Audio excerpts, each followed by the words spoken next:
Muy buenas noches, mi gente. I hope everybody's doing well, blessed, and enjoying family, como siempre.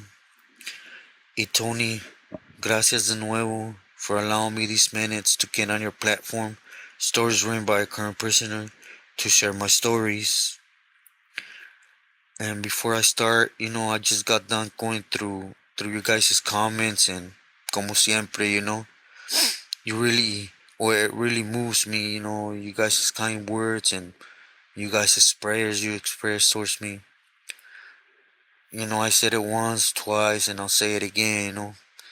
I wish I had the correct words to show you guys my appreciation, but do know, that from the Coda, your words and prayers or the time you're taking to express them, they really do mean a lot, especially for a cat like me that, I was no angel in my life. Gracias. And, second of all, I want to address something. As you guys know, I don't address negative comments. I don't give these type of individuals the time of day. At the end of the day, everybody's in the right to feel the way they feel, and I'm at peace with that. It really don't fade me what a ignorant person thinks of me, to be sincere. And why I say this is because I seen a comment that's basically telling me that how I could speak about, not rolling over, snitching, or wreck. And I'm just gonna say this, man.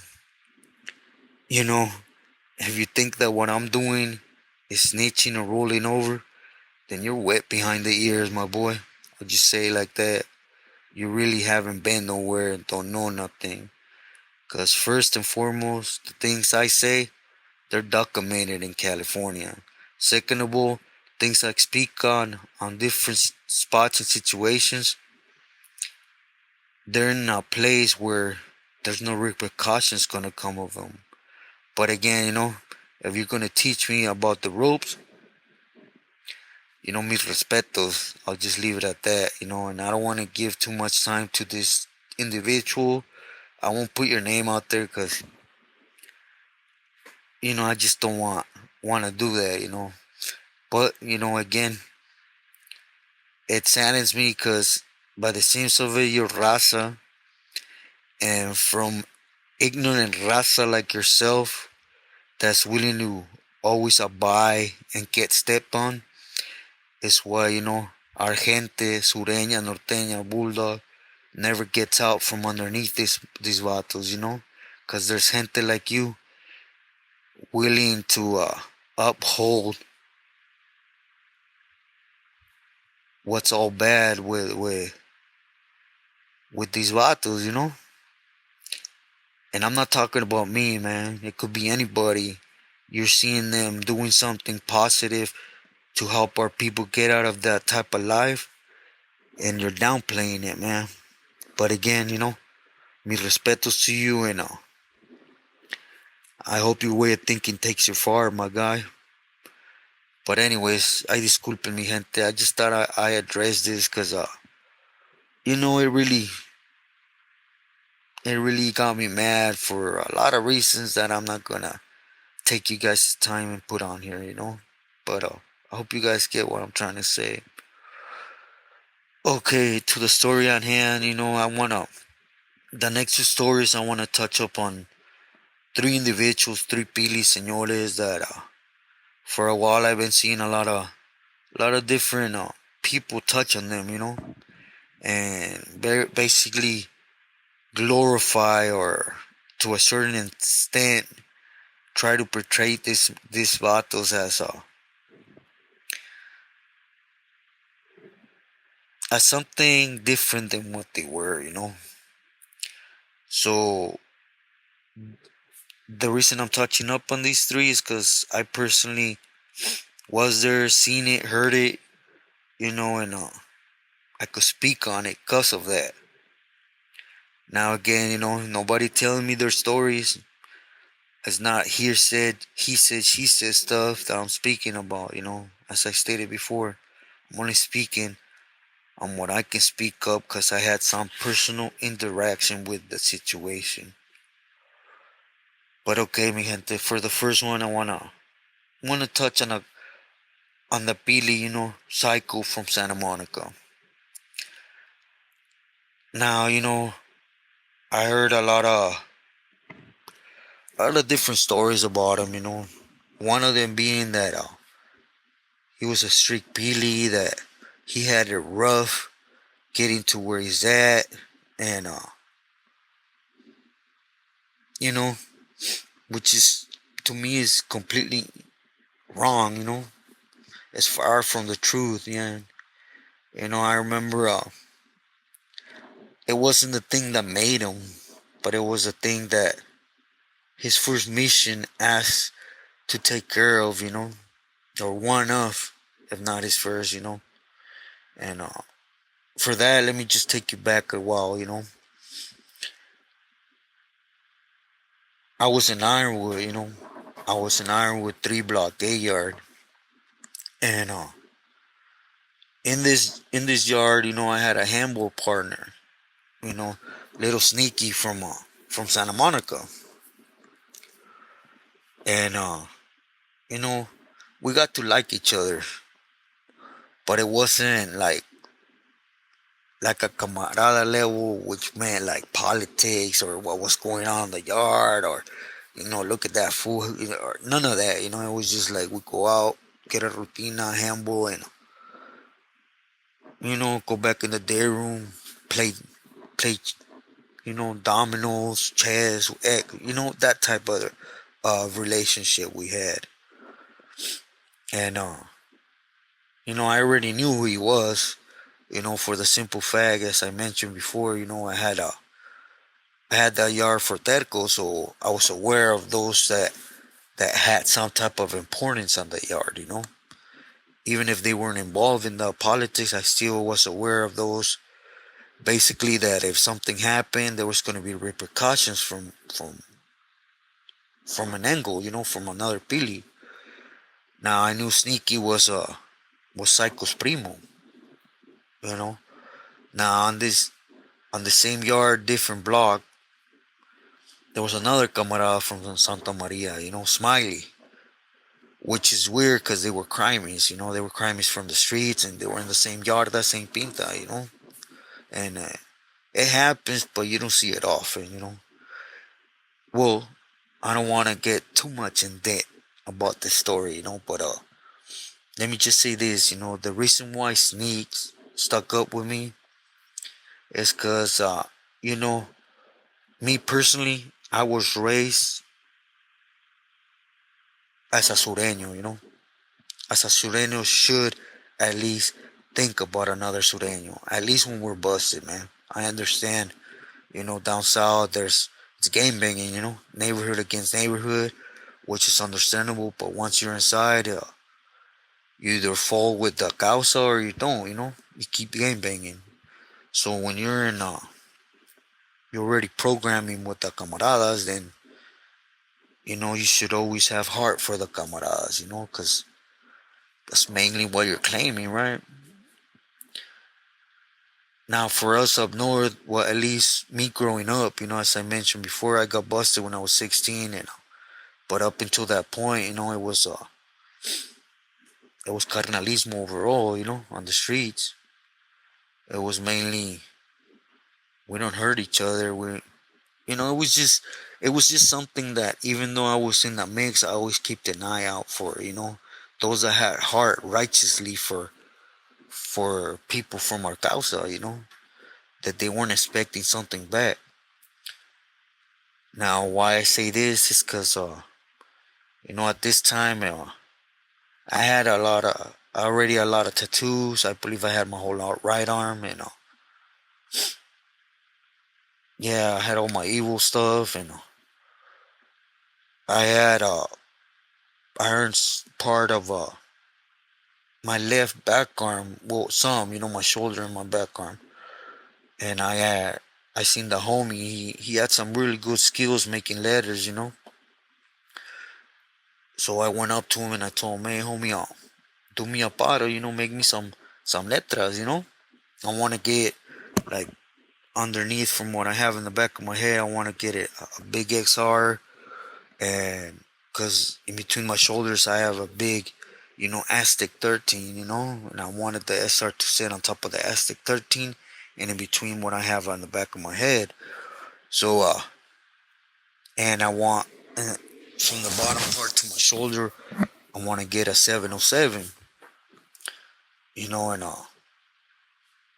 so the homie did, so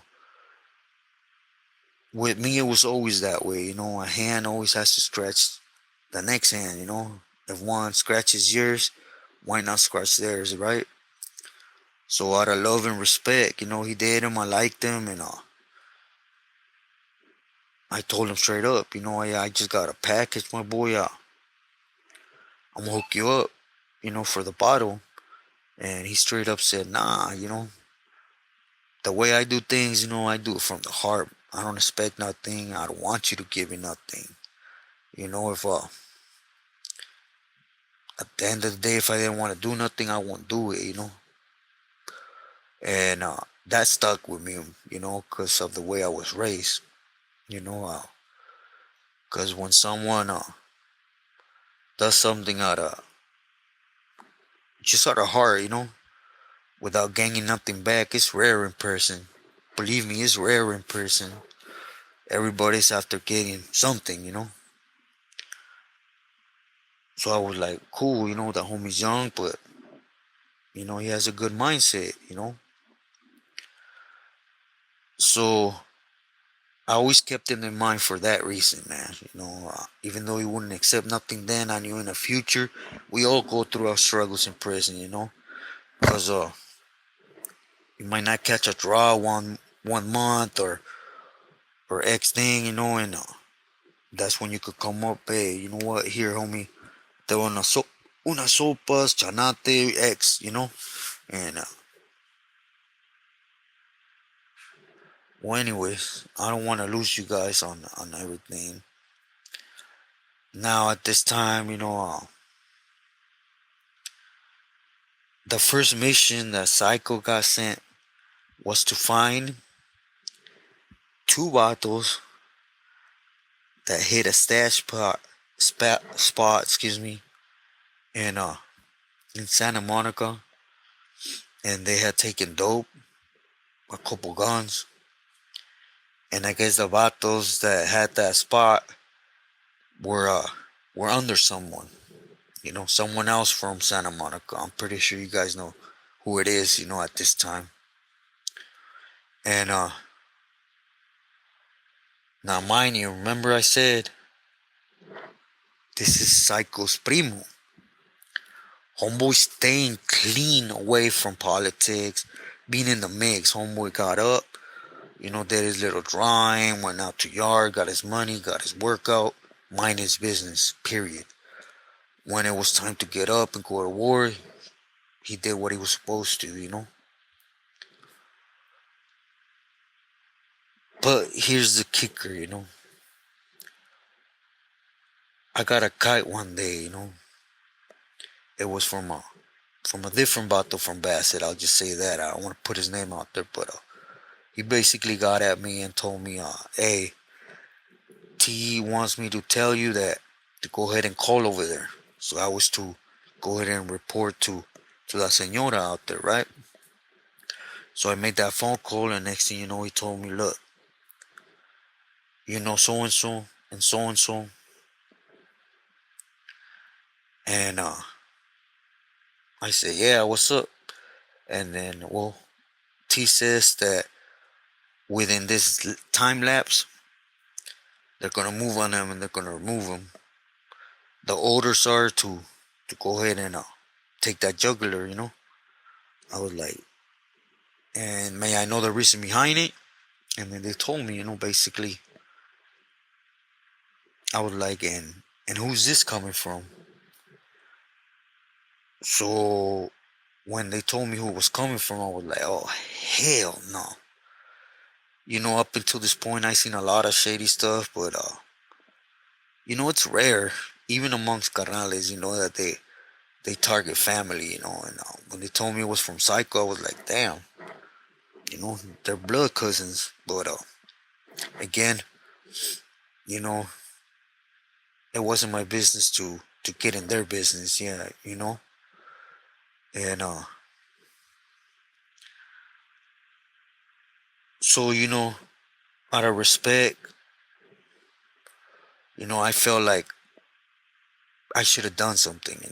I felt bad throughout the years. I'll just leave it at that. I knew if I went there and addressed Sneaks with this, and he was aware of it when it happened, and knew he was aware. Only one avenue where it could have came from. So I wasn't, I wasn't an idiot. But and again, caras vemos, corazones no sabemos, right? So I didn't know if homeboy being busted, he was keeping it cool, but when he was on the calles, drugs, whatever, and he did something he wasn't supposed to.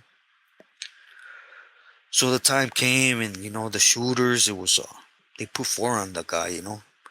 This comes from your cousin now. Keep that in mind. Put four individuals on you to cut your jugular. Which what else can you think from the sidelines? It has to be true. This is his own primo moving on him, right?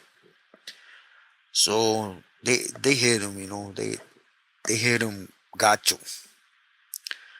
I really think they didn't kill him because where they did it at, it was close to a tower that came out with the blood gun and hit someone on the head and had him pass out. And I really think that really helped homeboy to get away. But after this, it was like he got back there to the hole, and he tried to come out to graveyard. He got moved on, so he had no option but go that other avenue, and protect himself. Basically, look out for himself.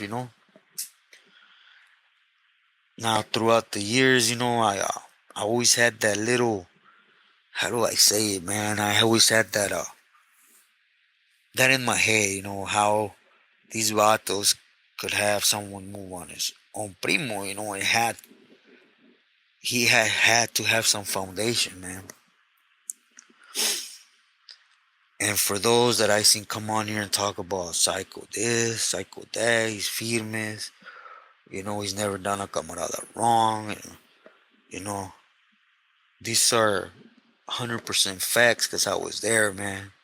As I was there in Teachpichu, when Smilon from V&E was there, and Psycho came through on a layover, and he ended up being there for a couple of days and split it. And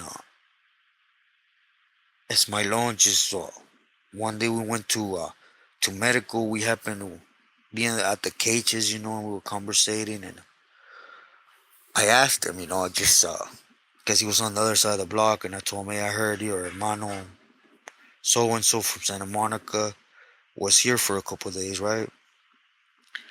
And he was upset, man, and he basically told me, yeah, man, but don't trust that cat, Now this is coming from another senor, and I was like, okay, may I ask,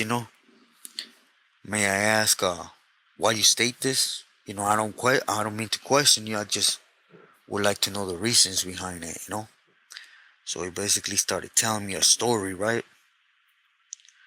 And he told me how when he was on the out, him and another individual went into a stash pad, excuse me. They jacked him and everything, and right after he got made, he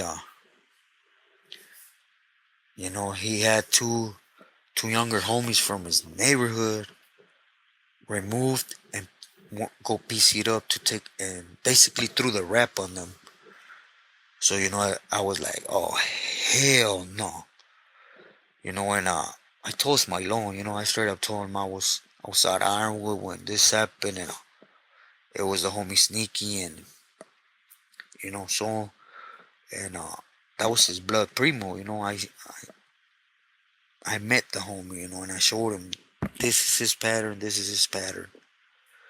And he told me that makes it even worse. So my advice to you, camarada, is show your respects, but don't get tangled up in his personal stuff, And throughout the years, that's all I heard, how he was greedy. He was a greedy person. Was always doing even the organization wrong, but for one reason or the next, he always found a way to wiggle out, Again, those tecatos ways, and again, disculpa, I address it like that, but please, I'm still waiting on someone to come on here and tell me what other thing could he call it, right? And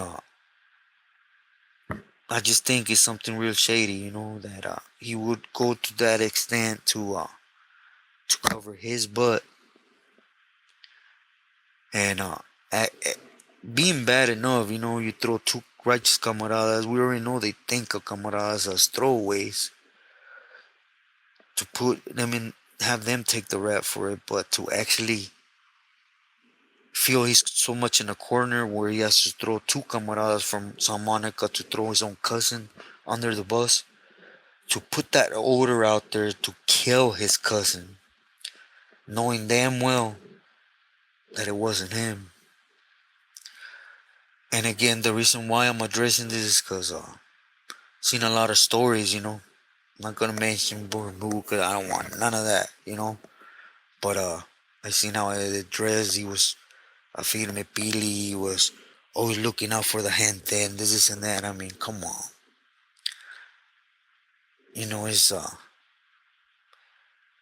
It's was spreading poison amongst the raza, man. You talk about an individual that, in one way, paint him as they say, legends, when they're really, dope finas tecatos, willing to keep his name and clean, which they wouldn't touch a heart to hurt nobody. And that's what's expected for our youth, And I heard this Billy, he likes youngsters, man. And I can understand why, he's a dirty individual, Youngsters could be easily, you know, mold into what he wants, And at the same time, he does something wrong and he showed it this time, he would do it again, Throw them under the bus and clean it up using them. Now again, tienen a sus zapatos que se pueden quitar y tirar, right? But I just thought I'd share this story about, I know I addressed the camarada sneaks. I have mad respect for the camarada, it threw me off when they said it was behind that, and I questioned it, That makes me as guilty as his neck, man, knowing he showed me nothing but love and respect. But again, I'm just gonna keep it 100, I was a coward. I was a coward that I allowed these people to dictate my life to the point where I knew something was wrong, that I thought I was a soldado, but I didn't even have, what, to stand up and stick for something that was my gente. Cause Sneaks was my gente. He was a sureño, and it's exactly what's happening. There's individuals that come on here and speak about things that, even though they were gang banging or in that, they were never involved in that life, man. And I could tell just by the first 5, 6 words that come out, that you speak what you hear, man. But again, this is a story just for those that are out there thinking that, you could give everything for this type of gente. There's gonna come a point where they're gonna need to clean their actions up, and if you're in that situation where they can do it, you don't mean nothing to them. That's exactly what you should think about going to earn your bones, or to have these type of people think something highly of you, because that's just not gonna happen, man. just keeping it 100, Like I said before, I put over 25 years of being in the gutter for this gente, literally. I gave my life up not once, but many times. And as you guys will hear at the end of my story, it mean a damn thing. But I just thought I'd put this story out there. You know, I understand that Psycho's in hot water right now, and that his time might come up for numerous reasons. I'm not gonna say it's this, but I seen somebody questioning why him, that they were politicking against him. Nah, it was just one out of many dirty persons. And I thought I would put this story out there. For my next story, I'm gonna touch on somebody, some other Pili that there's been a lot of he said she said stories, lies on bouts on how he got his life taken. But con esto dicho, I won't take more of you guys' time. I know to a lot I'm a big old headache. The way I speak, the way I express myself. Do know again, I ain't trying to hurt nobody by me coming on here and saying my stories. So I have to be cautious. At times, sometimes things are gonna slip out where I could drag fourth parties that have nothing to do with the point I'm trying to address in my story. But anyways, again, muchas gracias, mi gente. Stay true to yourself. Stay loyal to your loved ones. Stay loyal to life, man. I send my love. Buenas noches.